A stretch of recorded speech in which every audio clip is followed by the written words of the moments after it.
बिस्मिल्लाहिर्रहमानिर्रहीम। अस्सलाम वालेकुम। मैं हूं आबिद अजीज़। आज बेकाना इंटरनेशनल लेबॉरेटरी जर्मनी की जिस होम्योपैथिक मेडिसिन को मैं डिस्क्राइब करने जा रहा हूं उसको मॉलिटॉन यानी कि PK76 कहा जाता है। मॉलिटॉन यानी कि PK76 की कंपोजिशन में जो एक्टिव इंग्रेडिएंट्स का इस्तेमाल हुआ है उसमें शामिल है एल्केमिला 1X, एल्ट्रस फेरिनोसा 2X, आर्कटेम लिपा 4X, बेलेस्पार 6X, glaucoma हाइड्रेशिया 1X, nux vomica 4X और रूटाग्रेव 4X। मजीद डिटेल में जाने से पहले मेरी आपसे रिक्वेस्ट है कि अगर आपने अभी तक मेरा चैनल सब्सक्राइब नहीं किया तो इसको सब्सक्राइब कर लें और वीडियो को भी लाइक करने के साथ साथ बेल आइकन को भी प्रेस कर लें ताकि मेरी हर नई आने वाली वीडियो का नोटिफिकेशन आपको बर वक्त मिल सके। मॉलिटॉन यानी कि PK76 का इस्तेमाल औरतों के तौलीदी निज़ाम के अक्सर टॉनिक के तौर पर किया जाता है।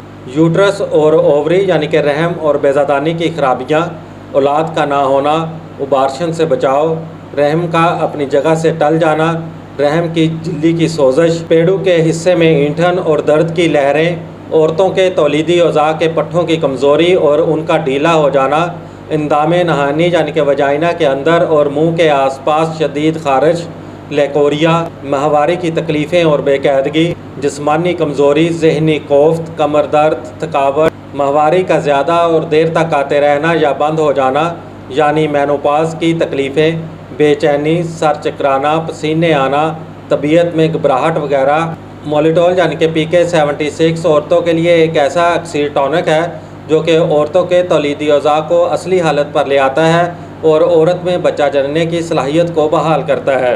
PK76 यानी कि मॉलिटॉल का इस्तेमाल उबार्शन से बचाव के लिए भी अक्सर है। मॉलिटॉल यानी कि PK76 की खुराक का इस्तेमाल कुछ इस तरह से है कि मरीज़ा को चाहिए कि दिन में 3 से 4 मरतबा 20 से 25 कतरे दवाई के 2 घूंट पानी में हल करके इस्तेमाल करे और उबार्शन से बचाव के लिए इस दवाई का इस्तेमाल कम से कम 3 महीने तक मुसलसल करना चाहिए। मॉलिटॉल यानी कि PK76 आपको बाजार से किसी भी होम्योपैथिक मेडिकल स्टोर से बआसानी दस्तयाब हो सकती है। उम्मीद करता हूँ कि ये वीडियो आपको अच्छी लगी होगी। इसी के साथ ही नेक्स्ट वीडियो तक आबिद अजीज़ को दे इजाज़त। अल्लाह हाफिज़।